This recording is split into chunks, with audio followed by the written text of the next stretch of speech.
Welcome to the 40 Days Podcast, a weekly podcast all about learning to practice the spiritual disciplines of Jesus and reflecting on your own spiritual journey. Let's jump in.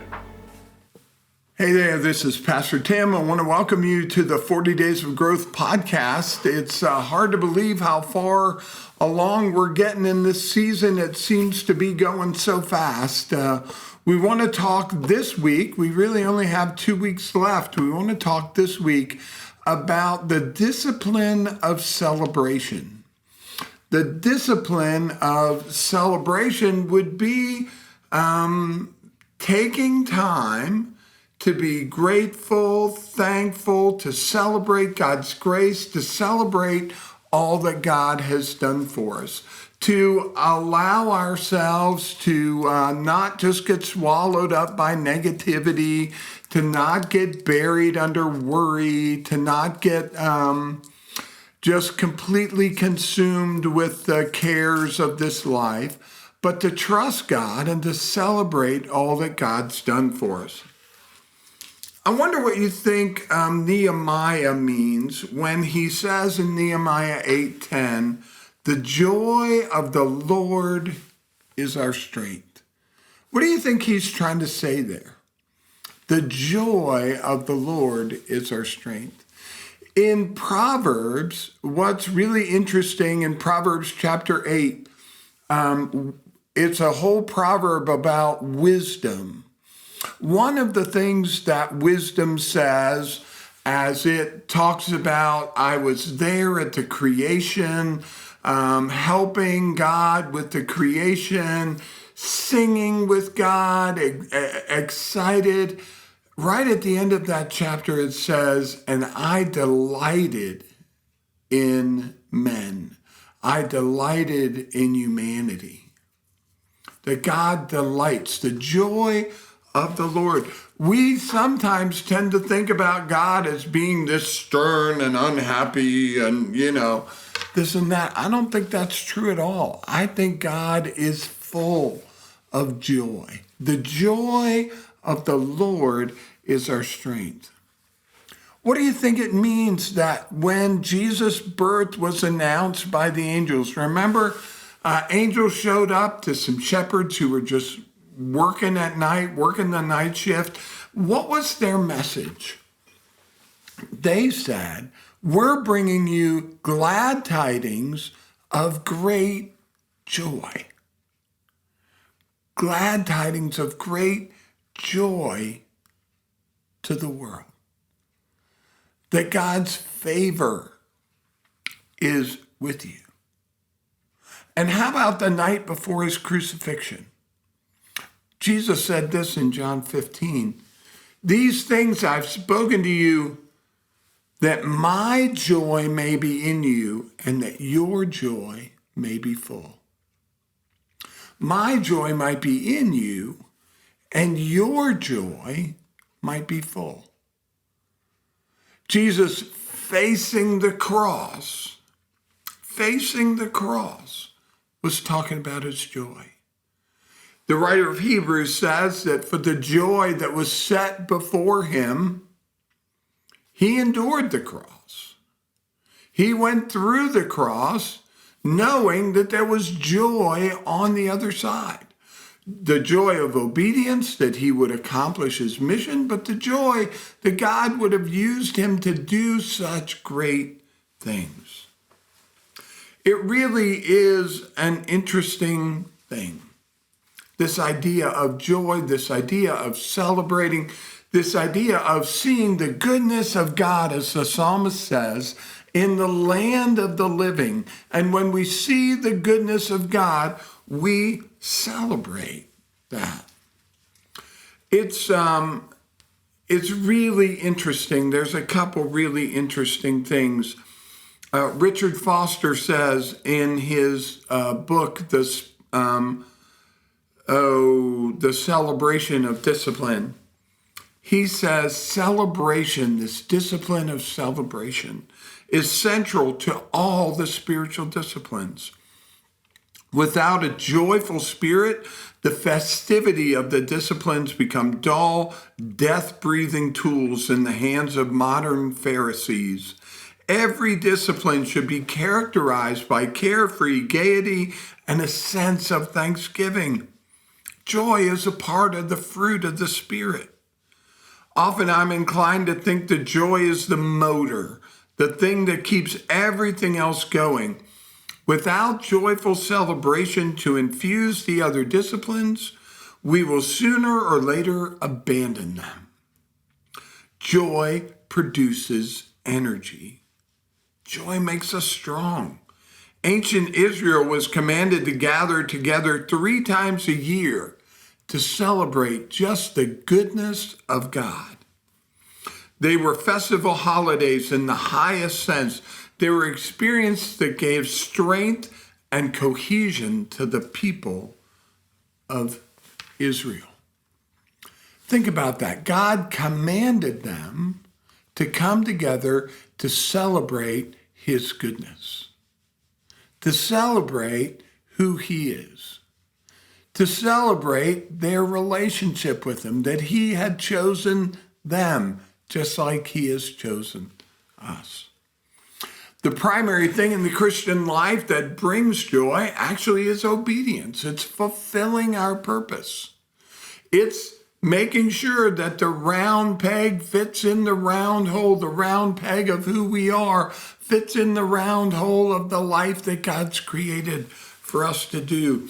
And through it, God brings joy by redeeming and sanctifying ordinary things in human life.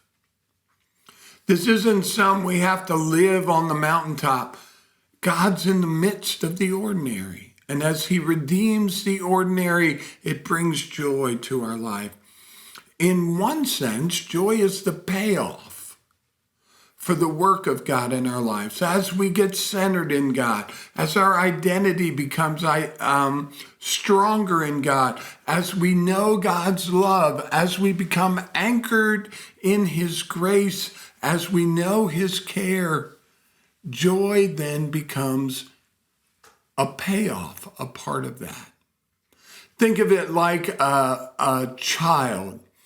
If you've seen a child in a happy, carefree family where their needs are met, where they're loved, where they're given freedom and yet discipline, where they're just happy and healthy, most of the time, that child just radiates joy. Just radiates joy. There's this sense of goodness and being. That same thing happens as we relate to God. Now, you may say, well, most of the time, but there are other times when that child is just losing its mind over some silly thing. And you can say, how can we celebrate? How can we have joy in a world that is so full of pain and sorrow? That's so loaded with dangers and toils and snares? How can we celebrate when we are so full of our own darkness? And so often we fall short of all that God has for us. How can we celebrate when the future is so uncertain? When we don't know what sickness or pain or tragedy or grief awaits us right around the corner? How can we celebrate when so much of our life is just straight up out of our control? The answer is at the same time both really simple and really hard. Our ability to enter deeply into the discipline of celebration lies in direct proportion to our ability to deeply trust that God can and will provide for our needs, whatever they are, wherever they arise, in whatever circumstance we find ourselves. I want to jump back into the Old Testament for a minute. As the people of Israel have been released from slavery, they've now wandered through the desert for 40 years. They are about to take possession of the promised land. And God is setting up their society. There's a couple of really interesting things that you find in Leviticus that were commanded by God. Every 7th year, God commands the people of Israel to let their land lie fallow. In other words, to not plant, to not plow, to not do their regular agrarian things to raise food. And you have to remember, this is primarily an agrarian culture, right? So they're not to do any agricultural work. Every 7th year, they are to allow the land to rest in a Sabbath year. Now, they're allowed to eat in that year what the land provided, what came up naturally, but they were not allowed to tend to it.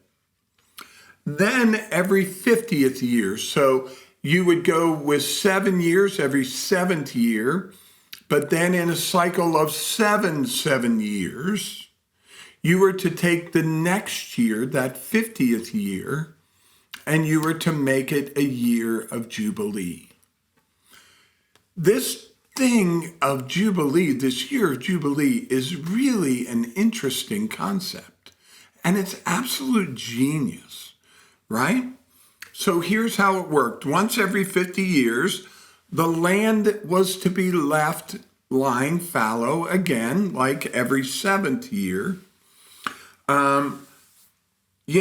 It was to be followed, though, or preceded, not followed, but preceded by the 7th year fallow. So actually, they were commanded by God to not do any agricultural work to the land, to let it lie fallow and rejuvenate itself and rest for 2 years. So the crops of the 6th year had to last till the harvest, the beginning of the harvest of the 9th year. Think about that. The crops grown in the 6th year had to last until the harvest of the 9th year, because the 7th year was fallow and the 8th year was fallow, and then they could plant again and cultivate again in the 9th year. So this regular 7-year cycle, after it went through 7 times, was then followed by this 8th year, this year of Jubilee. But that wasn't the only thing the year of Jubilee was. The year of Jubilee also was a time when the social order got to be reset. In the 7th month, on the 10th day, on Yom Kippur, the Day of Atonement, shofars, which were ram's horns, would be blown all around the nation of Israel. That day, those horns would be blown. And when those horns were blown, all the land that was in Israel would be returned to the family that it was given to when they entered the land and took possession. Remember, the land was broken up by and given to the 12 tribes of Israel, and then individual families would be given land inside that area. So the tribe of Judah got a certain area, and all the families in the tribe of Judah got land in that area. In that 50th year of Jubilee, the land, your ancestral land, was to be returned to you, even if your family had sold it. And so you got your land back. It reset the order. Well, who would be buying land in that 50-year period? Well, successful people with money. What would this prevent? If every 50 years the land goes back to the family that originally owned it, this prevents essentially wealthy people from being able to buy up and control the land, so that you would end up with something like the feudal system that you had in the Middle Ages in Europe, where one or two families owned the land, and then a bunch of people who were essentially poor and had a really hard time getting out of poverty worked for them. This prevented that. You got your land back. Not only that, if you were a slave, you got set free in the 50th year. Not only that, if you had sold yourself into essentially what would be indentured servitude, you got set free. So it's this complete resetting of the social order and the social structure. It was a year of reset for the land and its people. It allowed the land to lay fallow for 2 full growing seasons, which allowed the land then to stay fertile in perpetuity. It didn't get worn out. It prevented the majority of the land being owned by a small group of wealthy people in perpetuity, and allowed for this social reordering. It really was, in many ways, genius and a great way of resetting the social structure and keeping it even. It also forced the Israelites to depend on God. Because they were an agrarian society that was not actively farming for 2 full years, they had to depend on God. And God promised that if they were faithful and obedient, that the crop of the 6th year would last until the harvest of the 9th year. God promised to provide for them. This is a promise being made to the people who have not yet taken possession of the land, the people who were eating manna, who have had quail come in. Those people are now getting God's promise. Listen, as I took care of you then, I'll take care of you here. Right? And imagine the sight of coming together in that 2nd year. You haven't farmed for 2 years, and you're coming together to celebrate. God is calling you to celebrate freedom, to celebrate his goodness, to celebrate the fact that you can trust him to care for you and his provision. Think about that. You're trusting in the goodness of God. Imagine the growth of the faith of the people who, after trusting God that way for 2 years, found out that God had indeed provided for them, had indeed set them free all over again, had reset society with a sense of fairness and justice, had prevented rich people from giving in to their baser natures and oppressing the poor among them by owning the land forever, and who, in spite all of the anxiety associated with not farming for 2 years, they had been provided for. Imagine how their faith must have grown. They had seen the goodness of God in the land of the living, and their trust had grown. Now think of Jesus' words in the Sermon on the Mount when he said, don't worry about what you're going to eat or what you're going to wear, because your Father knows that you need such things, and he can be trusted to provide them. How much joy do we end up missing in our lives because of our fear and because of our worry? How much trust in God is pushed aside as we let our fears and anxieties get the best of us? Think of Paul's instructions to the Philippian church. He calls us to rejoice in the Lord always. I'll say it again, rejoice. Let your gentleness, your peace, be evident to all. The Lord is near. Don't be anxious about anything, he says, but in every situation, by prayer and petition, in other words, asking, telling God what it is that you need. But listen to what he says, by prayer and petition with thanksgiving, being grateful, trusting God, present your requests to God. And the peace of God, which passes all understanding, will guard your hearts and your minds in Jesus Christ. The joy of the Lord will be your strength.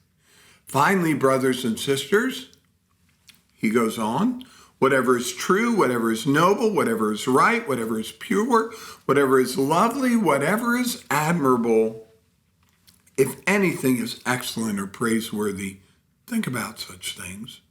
Whatever you have learned or received or heard from me or seen in me, put it into practice, and the God of peace will be with you. With thanksgiving, fix your mind on the goodness of God, and you'll find peace and joy. He's giving us instructions on one way to practice this discipline of celebration, to trust God to care for us in everything, to make our petitions with thanksgiving. We're thankful that God is with us in the midst of our circumstances.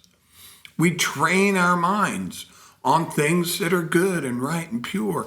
We're grateful for the goodness of God that we get to see in the land of the living. So how do we practice celebration? Well, there are a lot of ways, and you're going to get to try some this week. You can rejoice in creation. You can just laugh.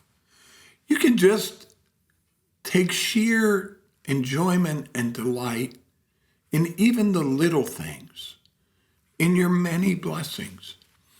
You can celebrate by not taking yourself or the world or anyone else so seriously, by poking fun at yourself. Not in a cutting or debasing way, but in a we don't always have to take ourselves so seriously way. You can do that for yourself. You can do it for the world around you. You can listen to music, you can dance, you can sing, you can make rituals to celebrate your thankfulness to God for the milestones or the rites of passage in your life, like birthdays, anniversaries, graduations. You can write gratitude lists. You can count your blessings. You can trust in the goodness of God. Heard a story of a couple who, I'm going to sneeze. Forgive me. I heard a story about a couple who grew up and they lived on the family farm, they got married and they lived on the family farm. And every year on their anniversary, they planted a tree in a part of the farm. And as a way to celebrate the goodness of God and the goodness of their marriage. And after 40 years of marriage, they had a little patch of their farm that was forest, which is really fun. There's a lot to celebrate. The truth is, you're wanted, you're loved. You're not here by accident. You were created for a purpose. I want to close this topic of celebration by reading something I wrote during the Blessings series. You need something to celebrate? Well, how does it make you feel to hear the Word of God say that you are fearfully and wonderfully made? That before a single day of your life, God knew you. That God knit you together in your mother's womb. The mystery that God was somehow intimately involved in the biological processes that created you. That he planned all of your days before one of them came into being. That your life was created with the high purpose of showing God's glory to the world in your own unique way as you do the unique works that you were created to do. That you are deeply loved and valued. Loved enough that when you were lost in your rebellion and sin, that God came to rescue you himself. And that while you were still his enemy, Christ died for you. That nothing can ever separate you from his love. That you are chosen and redeemed. That God put his Spirit inside you as a deposit so that you can find the grace and truth to risk intimacy with God. God's paying attention. The word says not a single sparrow falls to the ground apart from God's knowing and caring, and that you are of more value than many sparrows. That all the hairs on your head are numbered. And that once you find it, there is no power on earth or in hell that can separate you from his love. That God is continuing through your whole life and all your circumstances to call you into a deeper and more intimate relationship with him. And that in the midst of your struggle and weakness and failure and stupidity, God will use every bit of it for your good. Nothing will be wasted. That as you come to know God, and then you will then be able to rightly know yourself. That God is bottling up your tears and weeps with you. That his mercy is new every morning. That following God's ways will be a protection for you, not of outward trouble or harm, but inwardly. And in the midst of struggle, you will know peace and rest and joy and abundance. That his grace is sufficient for you, that his power is made perfect in your weakness, that his yoke is easy and his burden is light, and that he has meant your life to be a light in the darkness of the brokenness of this world, to be lived as a witness to the goodness of God and a testimony of his faithfulness, and that your whole being would be a testimony to the heart of God being for people. In light of that, you have much to celebrate. So enjoy some celebration as you go through this week. I hope you have a great week. Well, thanks for joining us today. You can find our show notes with all the things we've talked about over on our website at Estero.church. And don't forget, you can access our weekly devotional there or on the Estero Church app. If you loved this podcast, please share it with a friend. Thanks so much for watching. See you next week.